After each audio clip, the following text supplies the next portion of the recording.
caray. A ver.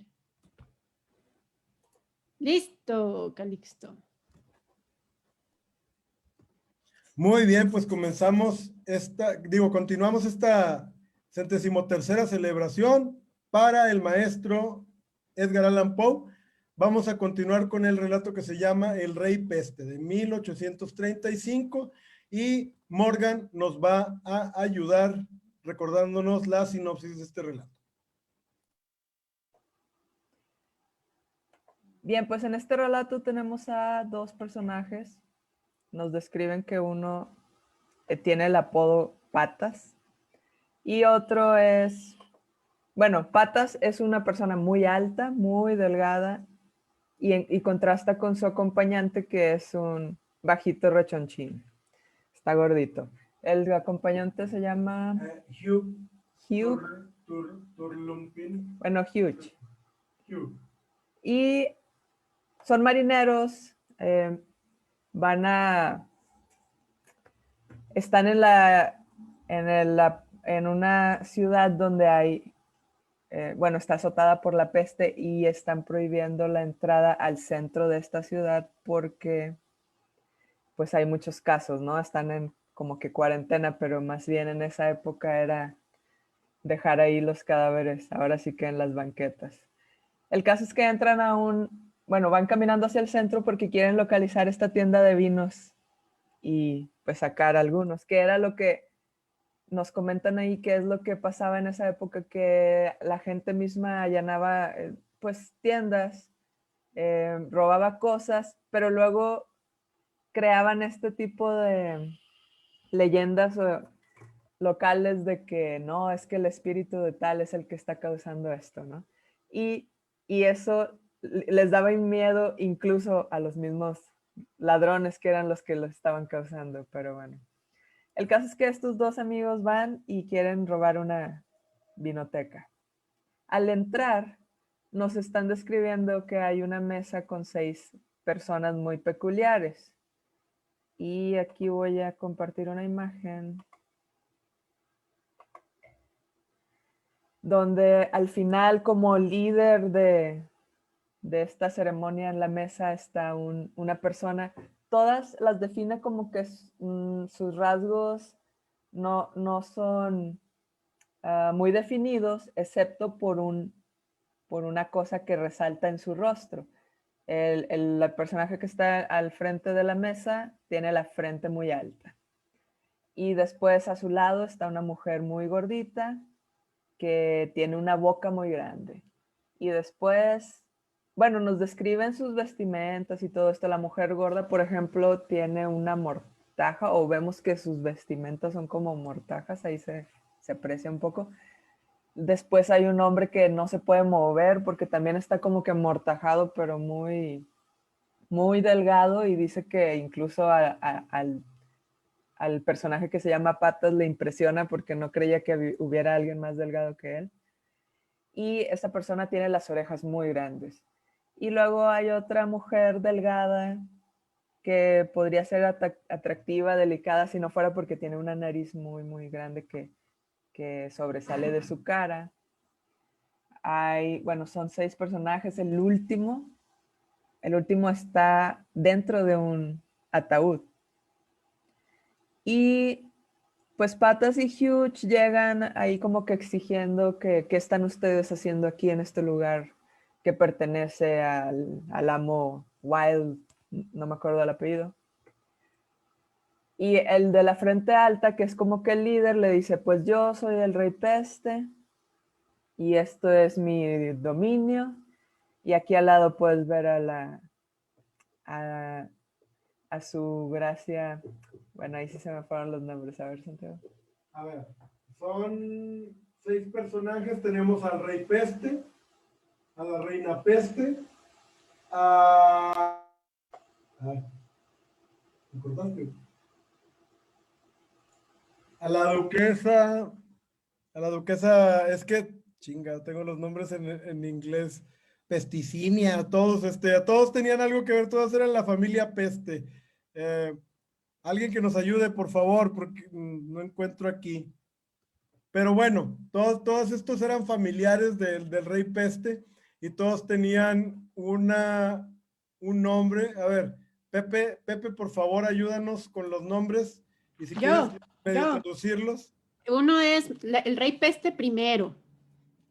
Y luego el otro es el hombrecillo gotoso. El otro es la archiduquesa Anapesta. Y luego está el caballero de las mandíbulas atadas y el ataúd. Esos son los que estaban ahí. Muy bien, muchas gracias. Entonces, bueno, tenemos que estos dos marineros que ya toda la noche han andado bebiendo, ya han andado ahí molestando, llegan acá a invadir a estas extrañas y grotescas personajes y ellos los invitan a pasar, los reciben, les ofrecen una silla. Tenemos que el más chaparro, a Hugh, Paulín, pues es como que, digamos, el mal portado, el mal educado de los dos, y él se va y se sienta con la jovencita narizona. Patas es un poco mejor portado, él va y se sienta donde le dicen, y el rey peste pues empieza a dar acá un discurso, pero estos tipos, sobre todo Hugh, empieza a interrumpirlo. No, ustedes se están robando el licor del patrón y no sé qué. Entonces el rey peste ahí se enoja, todos se sienten como que indignados. Él golpea la mesa. A ver, yo soy aquí el rey, es cuando le explica, yo soy el rey de este reino tan podrido, y le presenta a la familia que ya nos la presentó Mariana. Y ustedes, por estarnos insultando, les vamos a hacer que se beban un galón de aguardiente azucarada, ¿no? Entonces, Patas dicen, ¿sabe qué, su majestad? Él era, dijimos, más respetuoso, dice, pues no puedo tomarme tanto, llevo tomando toda la noche y me voy a morir. Al contrario, este Tar Paulín dice, no, yo sí puedo, y si este güey no se toma el de él, yo me tomo también el de él y todo. Y empiezan ahí a discutir con esta realeza grotesca, cuando el rey en su coraje le da un golpe a Tar Paulín y lo avienta a una barrica de cerveza, ¿no? Y la cierra, para ahogarlo quizás. En su coraje, su fiel amigo Patas se va contra el rey y lo golpea también, y empieza a golpear al otro, al que estaba ahí en el ataúd, y a toda la realeza grotesca. Le da una patada al barril donde está su amigo gordito ahí ahogándose. Logra salir el borrachín ahí de que me está ahogando, pero estoy bien. Y dice que al final se van de ahí y básicamente secuestran a la jovencita. Y pues es el fin del relato. Bastante raro, bastante grotesco. Y bueno, pues vamos a empezar. ¿A quién le gustaría comenzar con los comentarios de este relato?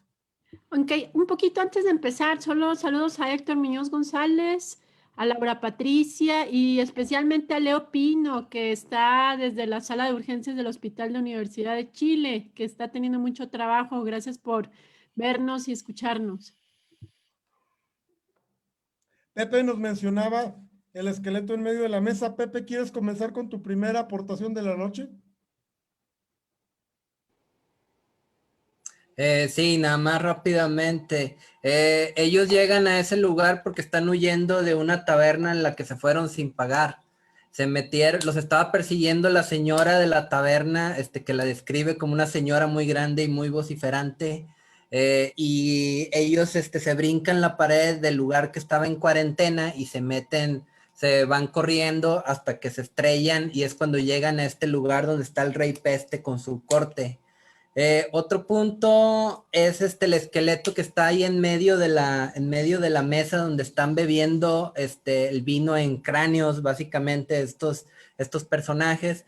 ¿Por qué? Porque es una mortuaria, básicamente ese lugar. y aunque le dicen que pues ellos no son los dueños de la mortuaria, lo ocuparon como parte de su palacio, así es como lo describe el rey Peste. Y también cuando él se enoja es porque este Hugh lo llama por su nombre real, que era un actor llamado Tim Hurley-Gurley, algo así se llamaba. Entonces es por eso que le empiezan a gritar traición, porque básicamente para este punto ya los habían aceptado casi como otros miembros de la corte, de esta corte de pestilente y moribunda. Entonces cuando ellos escapan, que avientan primero a Hugh al barril, y Piernas o Legs agarra el esqueleto y lo avienta con tanta fuerza hacia los demás que básicamente tumba la barrica, y es donde sale su amigo. Y cuando huyen, uno agarra a la jovencita y el otro agarra a la señora gorda, y con eso escapan tanto Lex como Hugh Thorpe. Y de opinión, pues pues haz de cuenta que estamos viendo como la película de ¿Qué pasó ayer? Básicamente, estos personajes que se van de parranda y terminan en lugares y con personajes insospechados. Y pues es eso, básicamente, es un texto para divertirte y para ver cómo describe las cosas, porque en sí, básicamente, la historia es increíblemente sencilla. Lo único interesante, pues estas descripciones hasta cierto punto grotescas e interesantes de los personajes, pero sí, o sea, está muy padre, y pues de ahí derivaron muchas cosas interesantes, y pues sí está gracioso, aunque de repente sí te aburren esos discursos que se aventaba el rey Peste, porque sí están demasiado largos y con un lenguaje ahí medio florido, muy interesante. Bueno, si lo leyeron en inglés, que se los recomiendo, sí está bastante interesante. Yo le pondría 9. Muchas gracias, Talamante. Sí, disculpen, algunos de los detalles se olvidaron. Qué bueno que Pepe nos lo recordó y alimentó otros que si no lees el relato en inglés original no te das cuenta. Esta traducción se me hizo horripilante, no sé quién la hizo, pero yo fui la que leí Patas. Todos los nombres de la realeza están horribles, están mal hechos. O sea, qué mala traducción. La voy a leer en inglés, Pepe, te voy a hacer caso. Vamos a pasar con Topo. Antes de entrar con la parte divertida y cómica de lo que tenemos que comentar, que ya ha salido en el chat, quiero decirles que yo veo esta historia como un precursor de lo que tal vez mucha gente ve lo que hace Tim Burton. O sea, te pone una situación que puede ser lo más mundano del mundo, unas personas llegando a un lugar donde está una beberecua que no es la propia, se integran, se pelean y se van con las chicas, que eso es como un fin de semana en mi vida cualquiera desde hace 12, 40 años, pero aquí lo interesante es cómo describe a los personajes. Son como personajes onda, no tanto Tim Burton, bueno, yo también lo veo como muy Jim Henson, yo me lo imagino con mopeds, en mi mente el pequeño director de cine que tengo, lo hace con mopeds y lo hace con ruido y con música y de una manera muy exagerada en la manera de platicar y de expresarse. Se convierte en una obra entre grotesca, divertida, vulgar, pero yo veo ahí una precursión de muchas cosas que ahorita están en boga. No sé si sea solamente yo o también lo puedan ver ustedes. Ahora, otra cuestión que a mí me agrada bastante, ¿no? Y estaban diciendo, no, que Topo y Chago van a Ecatepec, que sí. No, cotorrísimo, súper simpático esto. A final de cuentas, siempre el guionesco es como un vehículo para que entre la exageración y la broma se hagan denuncias sociales. Como dice el comentario vulgar ecatepequense, entre risa y risa se va la longaniza. Entonces, sí, ¿no? Entre chiste y chiste hay como que denuncia social. Y nada más para cerrar, alguna vez, y me recuerda mucho, las primeras veces que yo empezaba a beber con mis primos, y no les voy a decir en qué año fue porque era ampliamente ilegal, teníamos una idea de que queríamos hacer como los guzles, pero de enfermedades. Entonces habíamos creado al gripato, a la patos, a un cocodrilo que era el cocolitis, y teníamos, ya saben, el personaje que no encaja para nada, era la cebra parálisis cerebral, y nos reíamos horrores contando relatos con esos personajes. Se me hace que Allan Poe hizo como un ejemplo, como un ejercicio así, con este relato. Pero hasta ahí lo dejo porque ya lo demás es mi ficción. Excelente. Mencionar a los guzles, para los que no saben, eran unos animales que eran una mezcla osaposa, abelión. Nosotros también creamos acá, eso en Monterrey, Carlos, teníamos al avisporro, que era una avispa que tenía marihuana y te picaba y te ponías bien marihuano, güey. O ¿cómo se llamaba la otra, güey? Bueno, no, está muy grosera, no, vamos a saltárnosla. Vamos a pasar con Abraham Martínez. Bueno, a mí la verdad es que este relato igual yo lo escuché en mi reader y la verdad es que llegó un momento en que sentí que estaba viendo una película en blanco y negro de Abbott y Costello o así como del gordo y el flaco, pero más humor, más guarro. Entonces, cuando dice esta parte que dice, de castigo te tendrás que beber 1 galón, 4 litros de aguamiel, de ron con melaza. Dije, no, hombre, estos catarrines ya ganaron, porque ya me estaba imaginando al grandote así, de garganta de lata empinándose. Pues me he hecho 2 galones, mi buen señor. Pero como le dice, no, es que ya estuve pisteando, si no igual así. Y el otro dice, no, yo pistearía, pero con el diablo nunca. Se me hizo muy cómico, o sea, toda esta parte, incluso la escena donde empiezan los trancazos, ya ahí ya no era blanco y negro, ya se ha vuelto una película de Terence Hill y Bud Spencer, sí, el grandote y el chaparro, y cómo lo agarra y lo avienta al tonel y está flotando adentro del tonel y luego se hunde, ¿no? Así como algo muy, muy Tiny Toons, muy, muy Looney Tunes. Y para el remate, dice, no, pues yo agarro a la gorda que tenía la boca hasta acá, o sea, tenía la boca de este tamaño, y el otro agarra a la flaquita, ¿no? Y salen corriendo. Sinceramente, esas dos partes, esa parte donde dije, pero si son unos tremendos catarrines, en algún momento me recordó un poco también a Fafard y Ratonero Gris, así como estos aventureros pendencieros, uno grandote y uno chaparrito. Me quedó un poco de ver con eso de que, ay, no voy a pistear, dije, pero pues si eres un catarrín, bueno, está bien.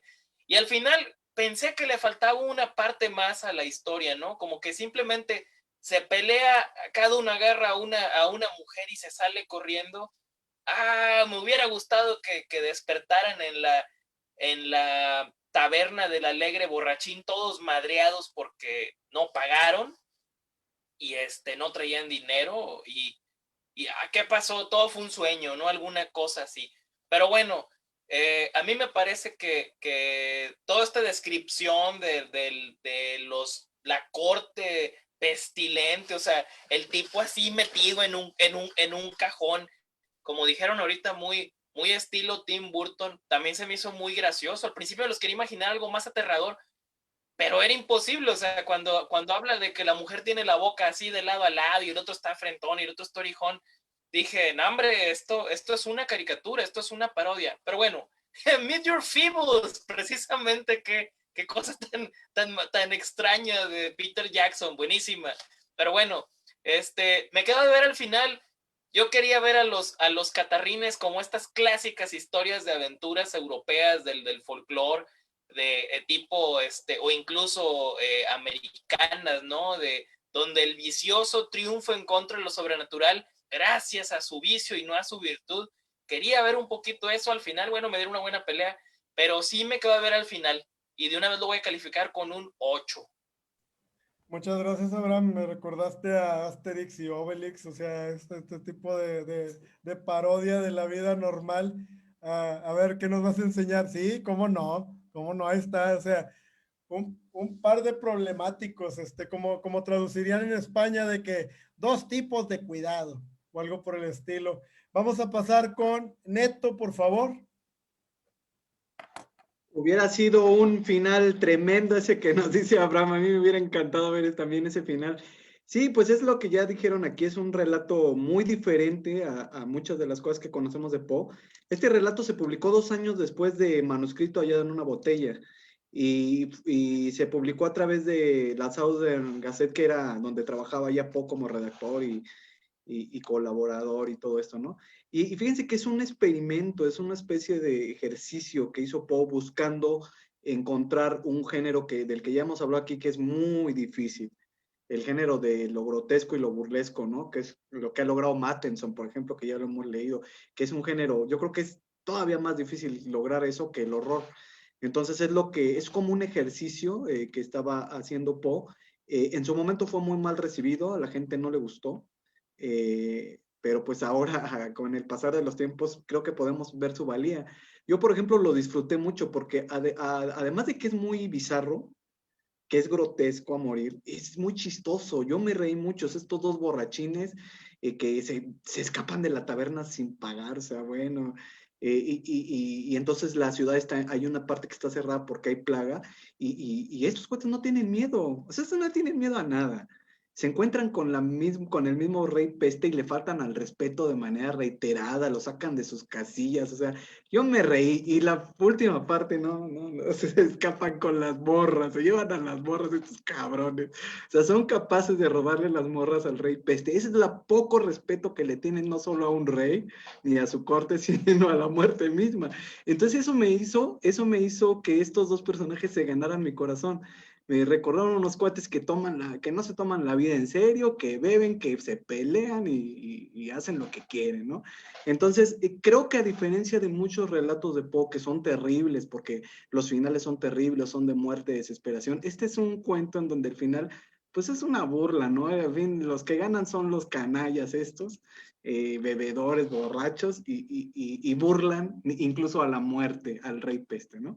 Nada más quisiera cerrar mi comentario diciéndoles que fíjense que Poe se basó en una novela de Manzoni, que es más o menos como de 1827, donde relata cómo la peste negra asoló norte de Italia.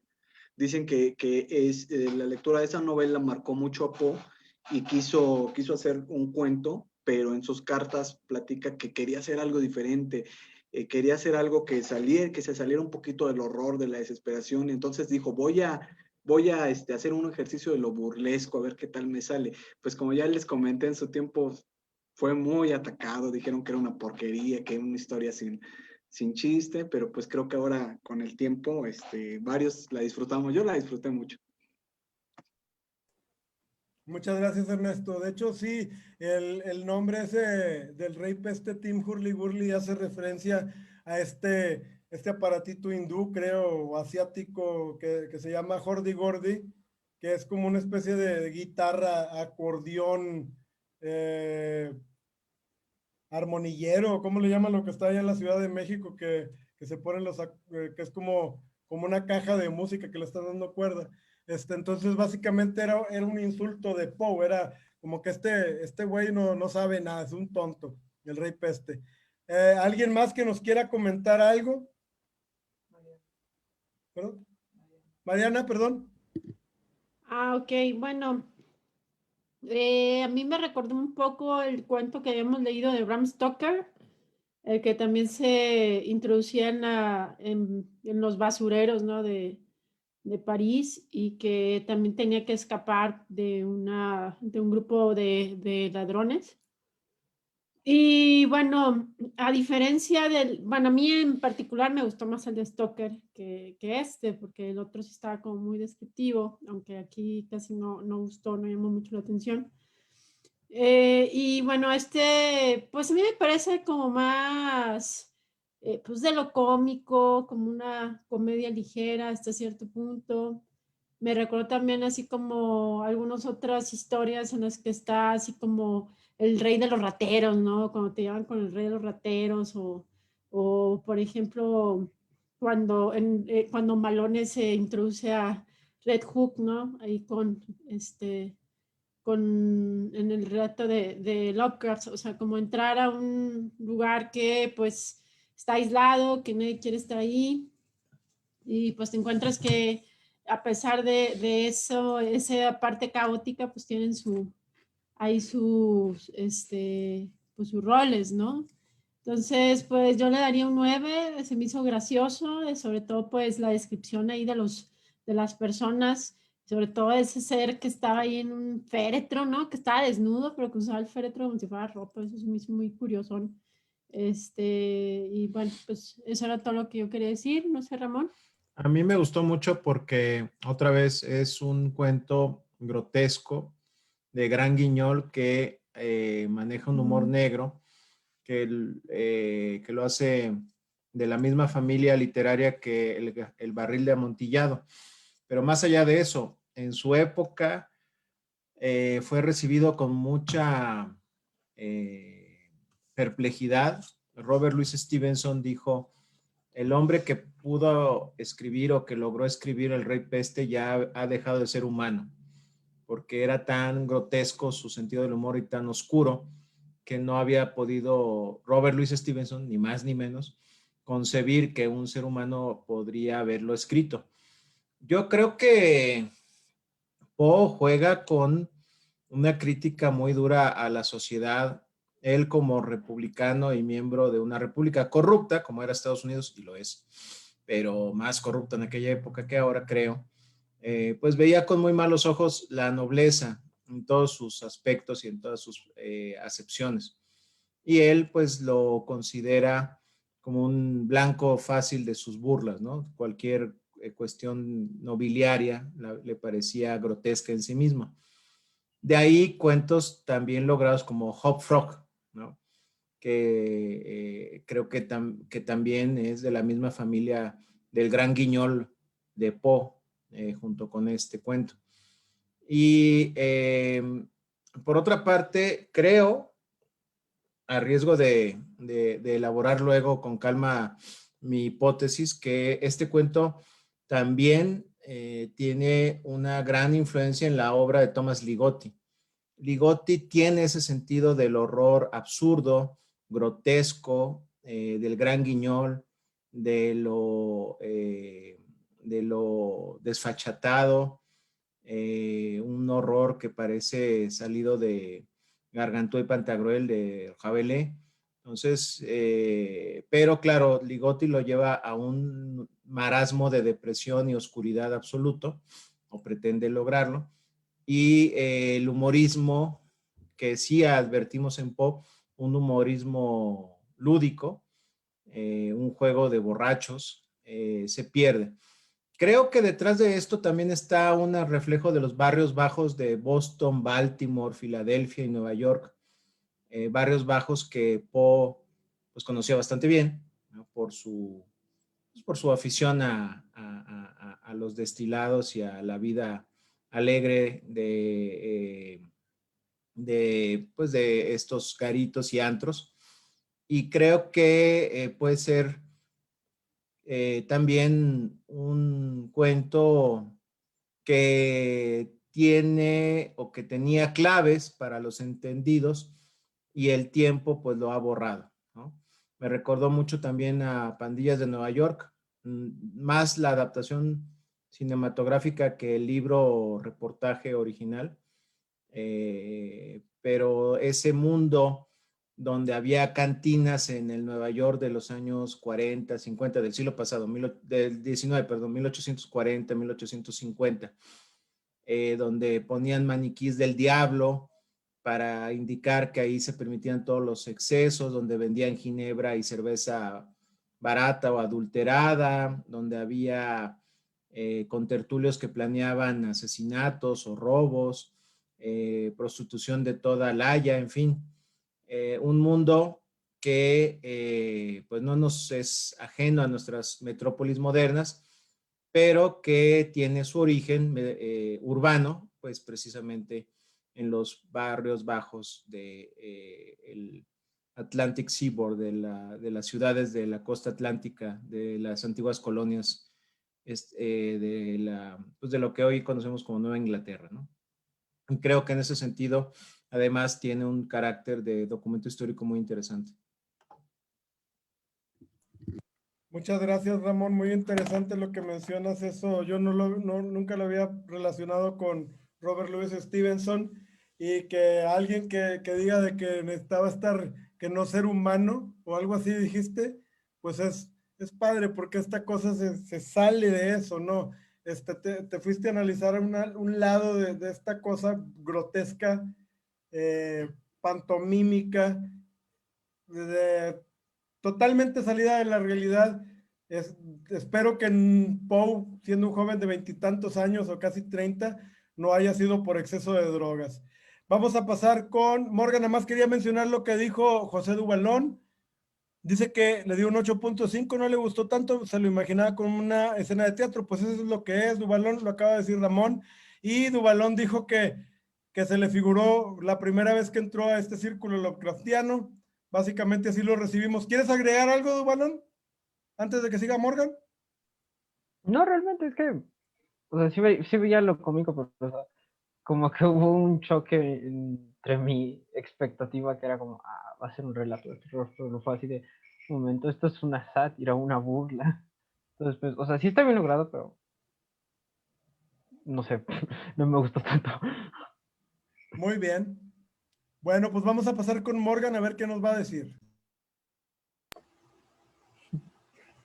Sí, pues a mí sí me gustó bastante, y creo que me gustó a pesar de esa burla que dice Duvalón. O sea, es lo divertido del relato, o lo que está caricaturesco le baja puntos, pero las descripciones que hace de estos barrios bajos que están abajo de los barrios bajos, o sea, es lo más bajo que puede haber, ¿no?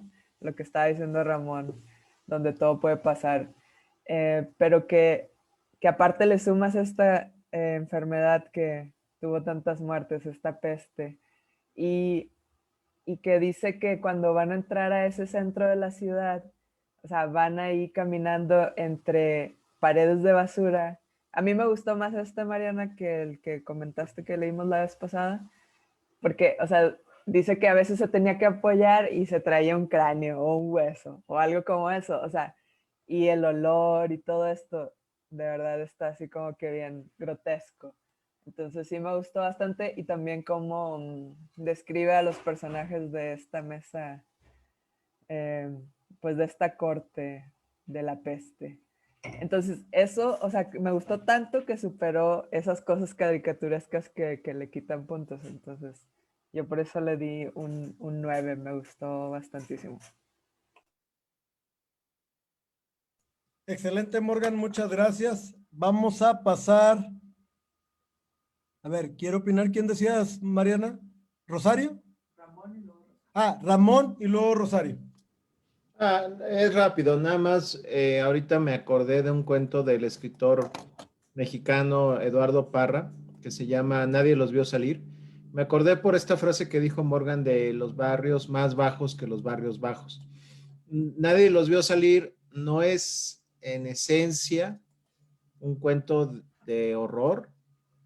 Creo, y es una opinión que no comparte el autor, Eduardo no está de acuerdo con lo que voy a decir, pero creo que es un cuento, Nadie los vio salir, que tiene tintes fantásticos, ¿no? Y quien lo conozca a lo mejor lo podríamos comentar después, pero es un cuento que ocurre presente en esos barrios ínfimos, en el lumpen, ¿no? En lo más bajo de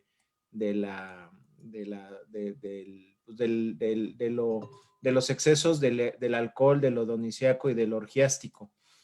Y que creo que ahora que lo mencionó Morgan, me vino a la mente el cuento de Eduardo Parra, y creo que tiene muchísimos elementos del Rey Peste. Claro, en el caso de Eduardo, la orgía va hacia otros lados, pero no es, no deja de ser, al fin y al cabo, lo que vimos lo que se leyó, leímos en el Rey Peste. Un exceso, una bajada a los infiernos más gozosos que pueda haber en una ciudad perdida. Gracias, Ramón. Un súper escritor, Eduardo Antonio Parra, Toño Parra. No sé si nos haya visto alguna vez, pero ¿sabes? No, pues es de Guanajuato, ¿no? Este compadre. Todos sus cuentos son increíblemente, es como una daga, te cortan, están llenos de basura del pensamiento humano. Se los recomiendo mucho. No sé si es terror, pero pues la vida cotidiana a veces es terrorífica. Y Eduardo Antonio Parra, mexicano, creo que es de Guanajuato, muy buenos cuentos. Vamos a pasar con, seguía, perdón, Rosario. Sí, no, yo solo quería dar mi opinión, ¿no? Sobre el cuento. Es que a mí me gustó mucho el cuento porque me gusta, en primer lugar, me gusta el escritor y también la forma en que, pues, el humor negro que utiliza para narrar todo lo que está sucediendo con estos personajes, cómicos, porque al final, a pesar de lo que se está desenvolviendo toda la historia, no les importa nada, hasta se burlan del rey peste, o sea, es bien llamativo y bien, pues, jocoso, ¿no? Es un humor bien negro porque basado en lo que el escritor pensó en la época de la peste y todo eso, es como muy valiente también por parte de él y comentar eso que me gustó mucho. Excelente, Rosario, muchas gracias. Si lo quieres calificar de una vez. Bueno, yo voy porque no se ha anotado nada. Ah, Caro, vamos, Caro, por favor. Yo solo quería agregar, me recordó lo que conocemos como el body horror, el que te estés imaginando el cuerpo pues deformado y demás. Entonces, por ese lado, el horror, el body horror. Y por otro lado, tratando de buscar más información sobre esta historia, porque pues es una sátira, viene que en el año en que lo publicó hubo una controversia muy grande con el presidente de Estados Unidos, Andrew Jackson. Entonces era una sátira política que básicamente se está mofando de todas estas cosas que sucedían en la Casa Blanca en Estados Unidos y que había todos estos, pues también comportamientos así desmedidos y la esposa del secretario de guerra era una mujer que básicamente no se comportaba de acuerdo a lo que se esperaba de una mujer. Le decían que tenía una boca que pues decía, o sea, sin filtro básicamente, y que conocía de cosas que las mujeres no deberían de saber, referente a cosas sexuales. Entonces como que había mucho un choque de ideas de cómo estaba corriendo pues en Estados Unidos todo esto, y de cierta forma utilizó todo esto de lo grotesco y el body horror con la alegoría que preparó Allan Poe. Entonces se me hace muy interesante pues esta otra línea, ¿no? En que fuera inspirada en esta controversia de Estados Unidos. Muchas gracias, Caro. Pues sí, está muy interesante lo que todos están diciendo del tipo de horror que es el body horror. Ramón mencionó al Gran Guiñol, o sea, es una cosa, a mí me recordó esta película escrita por Gilles Adrien que se llama La ciudad de los niños perdidos, que por cierto en esa película sale el gran Ron Perlman, que es Hellboy. Y este escritor escribió Delicatessen. Para los que la han visto saben que está muy parecido a este tipo de ambiente, lo más oscuro, lo más sucio de la ciudad. Era también algo amigo productor de los que hicieron la película esta del perfume. Entonces se me hace cuando metes esta cosa, esta suciedad en un relato, más bien cuando influencias todas estas cosas, es algo, obviamente estás entre los grandes, y Poe lo hizo. De mis relatos de Poe, es de mis favoritos. Tengo otros más favoritos que este, pero este sí yo le daría un 10 rotundo. Si alguien más lo quiere comenzar a calificar. Francisco Pino dice La Cena de la Masacre en Texas, algo también así. Como cuando dijo José Duvalón que vino aquí, todos estábamos así, éramos una bola de freaks que estábamos dándole la bienvenida. ¿Alguien más le gustaría dar alguna opinión de este relato antes de que lo cerremos? Recuerden todas las películas de los Muppets, El Cristal Encantado, Laberinto, todo esto está influenciado 100% por el Gran Guiñol, y el Gran Guiñol esto es parte de eso. O sea, Sodoma. ¿Cómo se llama la historia de Marqués de Sade? De Sodoma. No creí que lo fueras a traer a colación.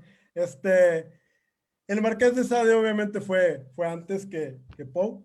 A lo mejor Ramón y Neto mañana nos van a mencionar si está Poe influenciado, si alguna vez leyó las obras de Sade. No sé, Ramón, ¿quieres darnos un pequeño adelanto? Pero Bueno, yo no sé. No solo de Sodoma, también la de Justin. Tiene ahí como una escenilla, también en relación a unos como padres, o llegaba como una casa donde perdía la virtud, ¿no? Continuamente. Digo, Sade tuvo mucha influencia en otro movimiento que fue a fines del siglo XIX. Bueno, depende del país. En Francia empezó a mediados del XIX, en Inglaterra a fines. En Francia se apagó y luego regresó en las postrimerías de la Primera Guerra Mundial, pero me refiero al dandismo, al decadentismo. El decadentismo de Huysmans, ¿no? Por ejemplo, Joris Huysmans, pues sí, o Huysmans,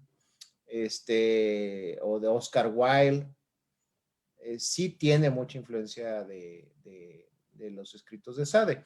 Sade aparece y desaparece como submarino a lo largo de la historia de la literatura occidental, porque pues era una obra prohibida, entonces no podías decir abiertamente que lo habías leído, ¿no? Pero es evidente para mí, así sin consultar ningún tratadista o biógrafo de Poe, que el método del profesor Tarr y ¿cuál es? Dr. Feather. Del profesor Pluma y el doctor Tarr, el profesor Alquitrán, tiene ciertas relaciones con los textos más desaforados de Sade. También me parece obvio que los franceses que tradujeron, bebieron y aprendieron de Poe, pues tenían muchísima influencia del Marqués de Sade. Baudelaire sobre todo, ¿no? Sobre todo Baudelaire. Aunque yo no descartaría que ni Poe ni otros hayan leído a Sade y lo mantenían a buen recaudo. Creo ver en ciertas adaptaciones al cine de la obra de Poe un dejo decadentista y de perversiones sexuales que Poe sugiere, pero no habla abiertamente o expresamente en sus obras de ellas. Y en El barril del amontillado, pues el sadomasoquismo, o en La máscara de la muerte roja, la necrofilia, pues están presentes, ¿no? Más que presentes. Ligeia también. Ligeia, o sea, la obra de Ligeia, la obra de Poe, tiene muchísimos elementos que no creo que sean casuales, pues. Sin duda, Neto y yo podremos platicar más de estos temas mañana, pero no hay que ser muy detectivesco para darnos cuenta que Poe sí tenía conocimiento de algunos autores que escandalizaban, y a lo mejor todavía escandalizan, a las buenas conciencias en su época y en la nuestra, y que trataba de asimilar esa influencia y traducirla en buena literatura, y creo que lo logró. Yo no soporté leer Las 100 noches, no lo aguanté, era muy fuerte. Me quedé en unas primeras páginas y hasta ahí ya no pude avanzar. Sade sigue siendo fuerte. Ahora, también hay que pensar, perdón Ernesto, que Sade está inscrito en una tradición de moralistas franceses, de raigambre católica. Es decir, Sade no nos habla de excesos porque quiera que nos quiera convencer o quiere hacer proselitismo. No quiere que los hagamos, quiere educarnos a través de la tentación extrema y de mostrarnos el infierno para que elijamos el cielo. En ese sentido, también me parece que Michel Houellebecq sería uno de estos fabulistas franceses de los excesos y de la piedad alcanzada a través de la perdición. Francia es un país raro, o sea, no puedo decir otra cosa al respecto, pero creo que hay una dialéctica católica cristiana en el pecador que se redime, que fascina mucho al catolicismo, pero particularmente a los intelectuales franceses católicos, a Paul Claudel, a Longloy. Bueno, es que en Francia hay una tradición católica muy fuerte, muy, muy fuerte, y lo que queda del catolicismo en un país laico como es Francia, pues es el pecado, ¿no? Que es lo último en morir de los católicos. Muy interesante, Ramón y Francisco. Muchas gracias creo por que las Ernesto aportaciones. creo que Perdón, Ernesto, ¿ibas a agregar algo? Y pues eso de que están platicando es muy interesante porque, como ustedes saben, Poe tuvo la gran ventaja, digo, vivió en la miseria y le faltó el amor de una familia y muchas cosas, pero tuvo la gran ventaja de que a temprana edad tuvo oportunidad de estar al alcance de un montón de publicaciones nuevas que le llegaban de Europa. Entonces él seguramente devoró muchos libros y después en la Universidad de Virginia, donde estuvo en su primera etapa de universitario, era una universidad que el concepto lo había construido Jefferson. Entonces era una universidad que tenía una libertad tremenda que hasta la fecha cuesta creer. Y él entonces ahí tuvo más influencias y tuvo también más acceso a literatura prohibida, por llamársele de alguna forma. Seguramente ahí conoció al Marqués de Sade y a otros más. Entonces era un gran lector y era muy culto en la cuestión de la literatura. Entonces, sí, seguramente leyó al Marqués de Sade y seguramente lo conocía bien, ¿no? Así es, inclusive, o sea, ahorita Ramón nos mencionaba a todos estos poetas malditos franceses, puro renegado que no quería ir a pelear. Teníamos también al chileno francés, Lucien Lucas, de los cantos de Maldoror. Son puras cosas. Yo voy a agregar ya para finalizar esta segunda parte de la sesión. Este cuento a mí me causa como una especie de, no sé si tristeza le pudiera llamar, en el momento en que Poe comienza a disvariar. O sea, Poe comenzó a disvariar desde muy joven, gracias a todas la borrachera, las sustancias que se metía. Estos güeyes casi que se inyectaban, no sé, arsénico en las venas, se inyectaban antimonio, lo que se encontraban, todo en esa época era legal y todos se lo podían meter. Y yo creo que es aquí donde vemos un Poe que 2-3 años después de haber escrito esta interesante cosa acerca del mar, empieza con una drogadicción muy pesada y empieza a alucinar y a escribir este tipo de cosas. No dudo que este cuento lo haya escrito bajo las influencias del opio, porque Poe decía que él no podía escribir ni ebrio ni sobrio. Él tenía que estar en un punto medio. Yo creo que esto es lo que arrojó. Más que la burla, más que todo esto, es un cuento que me parece muy triste porque quiero pensar que era una crítica literaria hacia alguien. ¿Hacia quién? No lo sé. Estamos hablando de los 30 y tantos de 1800. Estados Unidos era un país libre, feliz, soberano. No tenemos ninguna corona, pero aún así había muchas vertientes culturales que dominaban a esta juventud intelectual, y Poe estaba a la vuelta de esto. Entonces, a mí me parece un poco triste cómo no pudo lograrse como persona, como lo hicieron otros que él criticó. Hace rato Ramón los mencionaba, y acabó muriendo muy joven. Entonces, este es de los cuentos que a mí me manifiestan que Poe anduvo con, si no con malas amistades, al menos en malos barrios, y esto me hace muy amargo.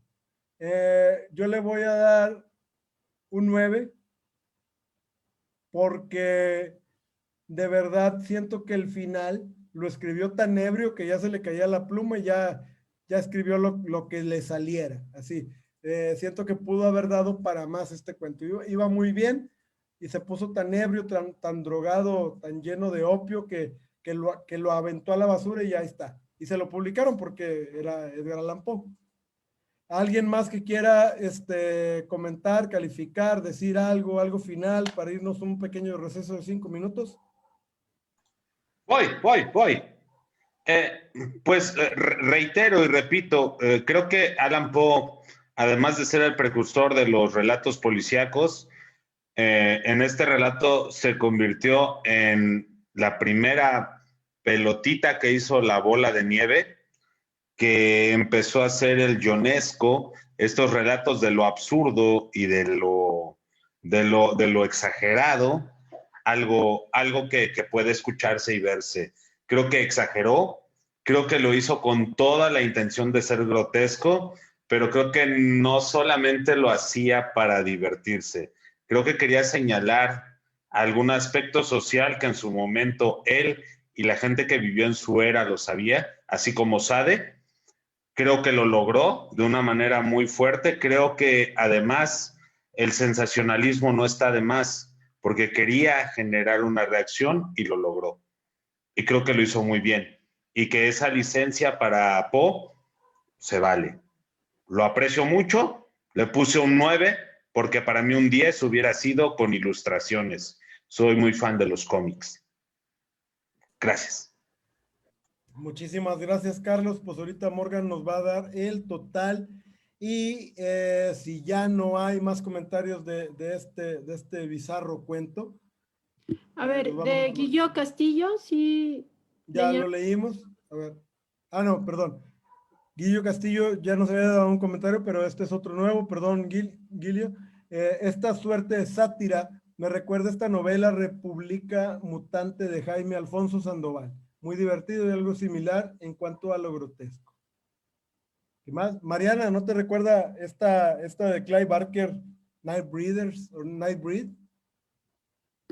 Pues podría ser, pero no, es que como que ya se mete más al mundo de fantasía, como también la de Imagica. Sí, o sea, como que cada vez más la idea de alguien ajeno, ¿no? O sea, alguien ajeno que entra y se mete a como una dinámica diferente. Incluso me hubiera imaginado más a Alicia cuando llega a la mesa y está ahí el sombrerero y todos los demás. Sí, muy interesante la conjunción con la Alicia de Lewis Carroll. Bueno, Morgan, ¿ya tiene la calificación? Dice que 10, ya. 8.8. Ah, no, que 10. Ah, ok. Sí, el anterior sacó 8.9 y este 8.8. Muy bien, pues nos vamos a ir a un descansito de 5 minutos ya para continuar con la obra cumbre, de Edgar Allan Poe, El Cuervo. Los esperamos, vuélvanse a conectar en 5 minutos, vayan al baño, vayan a agarrar una coca, una cerveza y nos vemos ahorita.